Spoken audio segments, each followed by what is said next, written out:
اور جب ہم دینی علم حاصل کرتے ہیں تو اس کا مقصد یہ ہوتا ہے کہ ہمیں رذائل اور خسائل ان دونوں کی خبر ہو جائے، خیر کیا ہے شر کیا ہے اس میں تمیز کا ملکہ ہمیں نصیب ہو جائے، اچھائی اور برائی کھل کر ہمارے سامنے واضح ہو جائے۔ یہ مقصود ہوتا ہے علم سے۔ علم سے، تعلیم سے مقصد زیادہ باتیں کرنا نہیں ہوتا۔ ایک آدمی بہت زیادہ باتیں کرتا ہے تو شاید بڑا عالم ہے، ایک شخص بہت زیادہ گفتگو کرتا ہے تو اس کے پاس معلومات زیادہ، ایسا نہیں۔ بلکہ حضرت عبداللہ ابن مسعود رضی اللہ تعالیٰ عنہ سے جب کسی نے پوچھا تھا کہ بڑا عالم کون ہوتا ہے تو آپ فرمانے لگے جو رب سے زیادہ ڈرے وہ بڑا عالم ہے۔ اور دلیل انہوں نے یہ دی کہ اللہ کریم نے قرآن مجید میں فرمایا ہے کہ انما یخشی اللہ من عبادہ العلماء، اللہ کے بندوں میں سے جو عالم ہیں وہ رب سے ڈرتے ہیں۔ تو دینی تعلیم، اس کی معلومات حاصل کرنے کی کوشش کریں، صحیح کریں۔ قرآن مجید کی ایک آیہ کریمہ کا کچھ حصہ جو میں نے تلاوت کیا، اس میں اللہ کریم نے فرمایا اپنے محبوب سے، کہا وَقُلْ رَبِّ زِدْنِی عِلْمًا، اے محبوب آپ میری بارگاہ میں یہ دعا مانگیں، آپ یہ عرض کریں کہ اے رب میرے علم میں اضافہ کر دے، اے مالک میرے علم میں اضافہ کر دے۔ بہت ساری چیزیں ایسی ہوتی ہیں جن کی زیادتی ٹھیک نہیں ہوتی، وہ زیادہ ہو جائیں تو نقصان کرتی ہیں، لیکن علم ایک ایسی چیز ہے کہ جس کے بارے میں رب کریم نے کہا کہ محبوب آپ دعا مانگیں کہ آپ کو زیادہ علم دیا جائے۔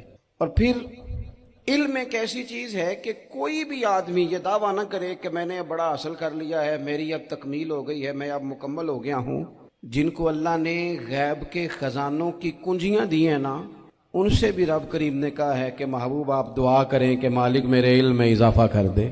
تو جب وہاں تک یہ بات ہے تو پھر عام آدمی کو بھی چاہیے کہ وہ اپنی معلومات میں اضافے کا شوق پیدا کرے۔ اور تیسری بات یہ کہ جو حضور کے علم شریف پر بات کرتے ہیں وہ بھی اس آیت سے سیکھیں کہ حضور کا علم تو ہر روز رب اس میں اضافہ فرما رہا ہے، تو ہر روز اضافہ ہو رہا ہے، وَلَلْآخِرَةُ خَيْرٌ لَكَ مِنَ الْأُولَىٰ، ہر روز ترقی ہو رہی ہے حضور کے علم شریف کی بھی۔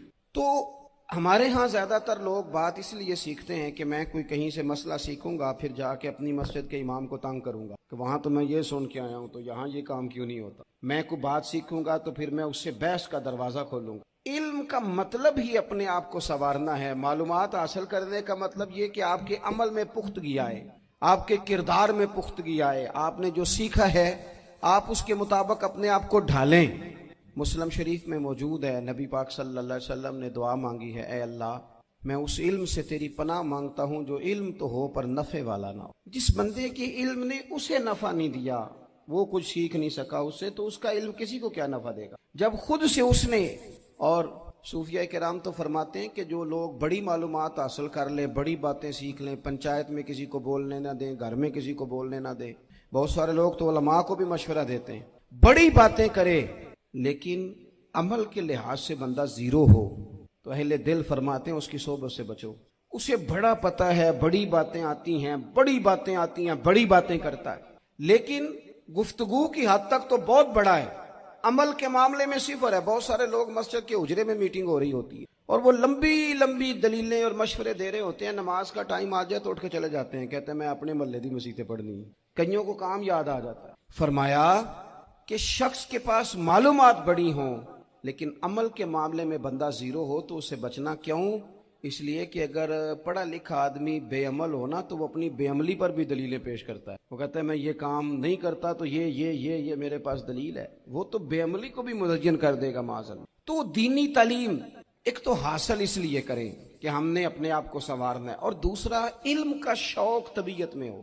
دیکھیں نا، اللہ کے حبیب صلی اللہ علیہ وسلم نے فرمایا ہے کہ جو علم کے رستے پہ چل پڑا وہ جنت کے رستے پہ چل پڑا ہے۔ جمعوں میں، محفلوں میں کانوں کے ذائقے کے لیے نہ آئیں، اس لیے آئیں کہ میرے علم میں، میرے عمل میں یہ کوئی اضافے کی بات بنے گی، میں کوئی نصیحت حاصل کروں گا تو میرے دل کا زنگ اترے گا۔